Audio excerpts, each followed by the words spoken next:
How's it going, everyone? Welcome back to Rangers Rundown.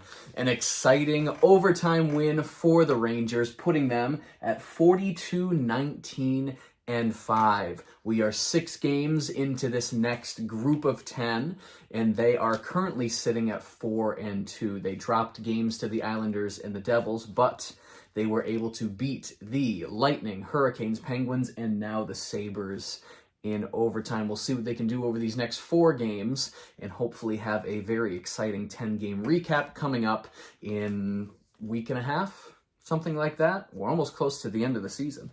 I was out at an event tonight, so I was not able to take very detailed notes, but I will be going over the important things that happened tonight. The lineup, Kreider, Zibanejad for Toronto. So Vatrano's still on that top line with Kreider and Zibanejad, and clearly something is working. So we're not going to screw with it. Panarin, Strome, Kopp on that second line. Lafreniere, Hedl, Goudreau, and then Mott, Brodzinski, Hunt making up that fourth line. Lindgren, Fox, Miller, Trouba, Nemeth, Schneider, and then Georgiev gets the call in net tonight. I think this is Georgiev's 3rd win in a row, so good for him.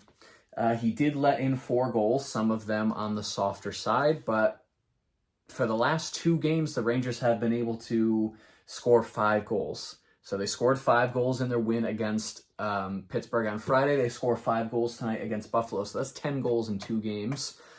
As of right now, the Rangers are outscoring their problems. I would say those trade line acquisitions are going pretty well so far. Just waiting for Mott to score his first goal with the Rangers. So we get right into it. Vatrano wastes no time. 3:59, he scores his first goal of the evening. He's skating in on a forecheck with Kreider. It's a 2-on-1.5-ish. There was a Buffalo player kind of trailing just behind. Vatrano looks for the pass, sees that it's not there. He just snipes it from the top circle. It was a beautiful goal for Vatrano. And then 18 seconds later, the second fastest 2 goals scored by the same player in Rangers history, the first being Jagr, who I believe did it in 15, if I'm remembering the stat correctly. Jagr scored 2 goals in the span of 15 seconds. Vatrano just did it tonight in 18 seconds at 4:17. He scores another goal.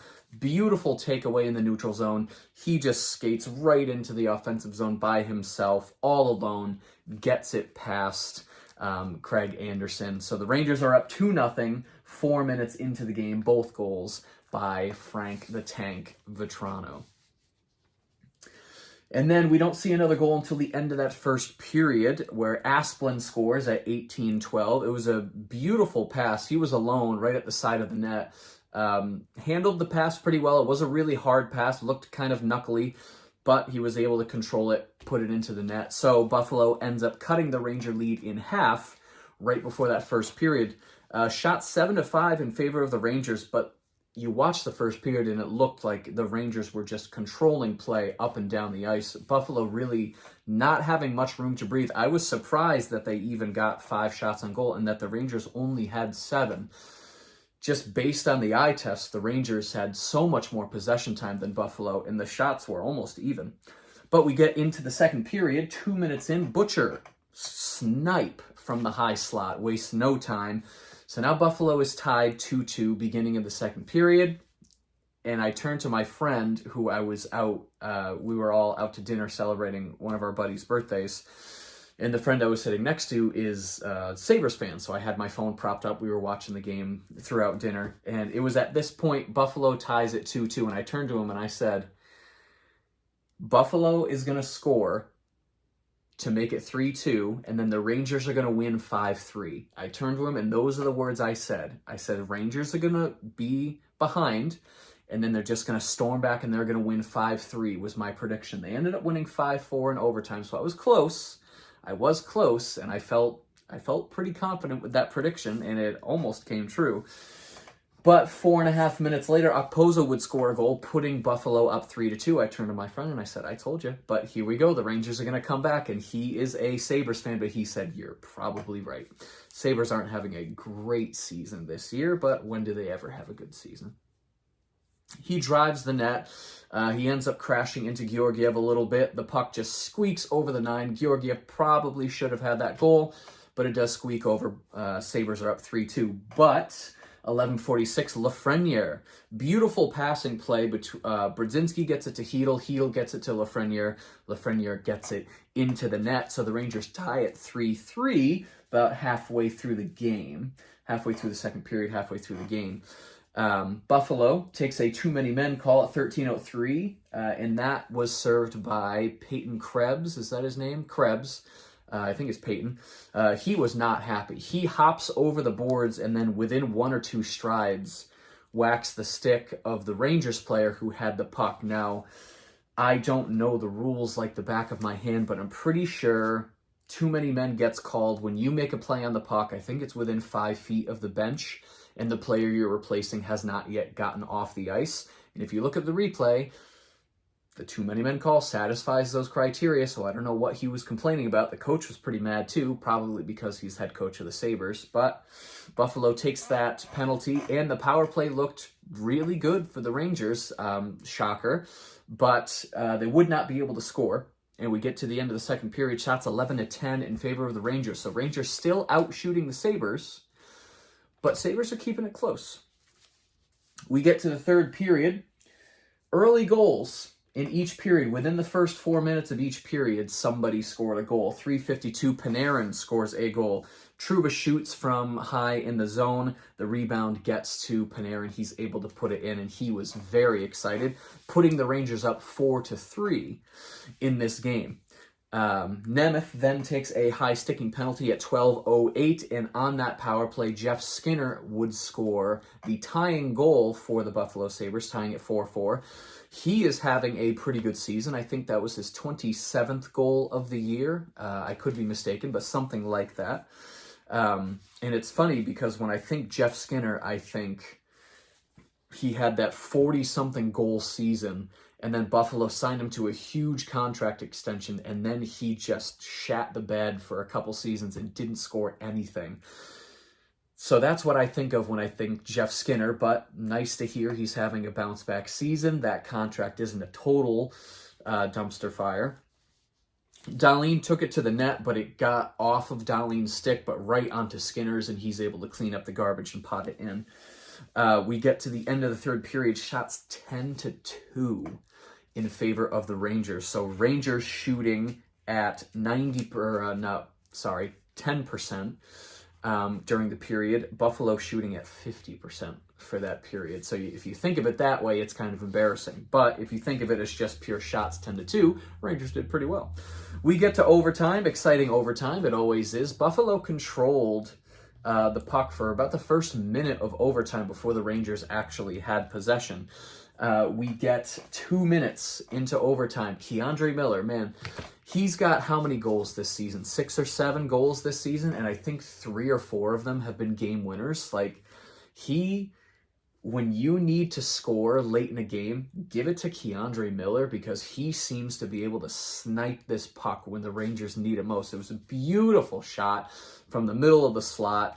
I think Lafreniere got it to him, and it was just a beautiful shot. The place erupted. Rangers win 5-4. Shots 3-0 in that overtime in favor of the Rangers.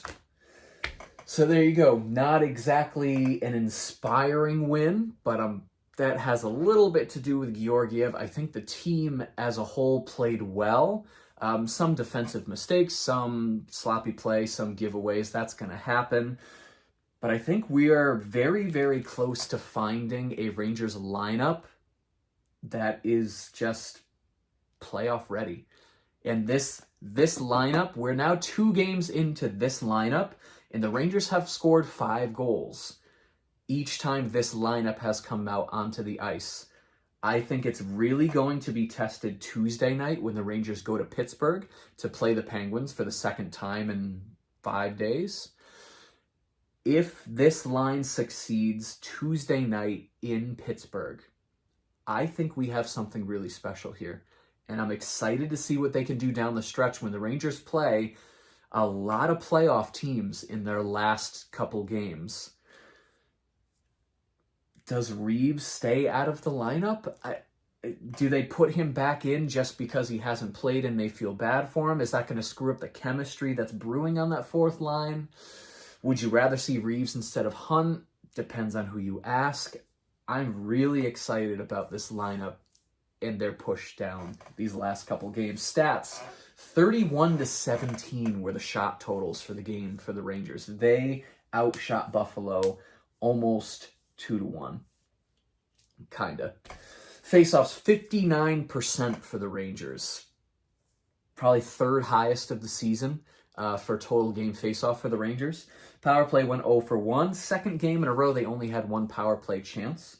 Hits 18-20 in favor of Buffalo. Blocks 14-9 in favor of the Rangers. The trivia question of the evening: of the 20 Rangers who have worn the number 23, Adam Fox included, who scored the most goals? Out of those 20 different number 23s in Rangers history, who scored the most goals? And wouldn't you know it, it's Chris Drury. Mr. GM scored 62 goals wearing the number 23. 62 is the number to beat for Adam Fox. Maybe he beats it. He's probably going to be good enough for long enough. 62, I mean, that's 6 goals for 10 seasons long. I'm sure Adam Fox will be playing hockey for more than 10 seasons. I'm sure he'll score more than 6 goals a season for as long as he's playing well. So Adam Fox might take the mantle from Chris Drury on that one. Speaking of Adam Fox, I guess it was Adam Fox Appreciation Night, and every time he was on the ice, they would make the camera that was watching the game smaller, and then they would dedicate about a third of the screen space to just a zoomed in, what is Adam Fox doing while he's on the ice? And I found that extremely distracting and annoying. And I hope they don't do that again, because I'd rather just have the entire TV be the game and not just see Adam Fox in a small window. It was very distracting and I didn't like it. So I hope they don't do that again. But anyway, I digress. Rangers are in Pittsburgh on Tuesday night. We'll see if they can score 5 goals for the 3rd game in a row. If you enjoyed this video and you'd like to see more videos like it, be sure to hit the subscribe button. Thank you so much for watching, and I will see you in the next rundown.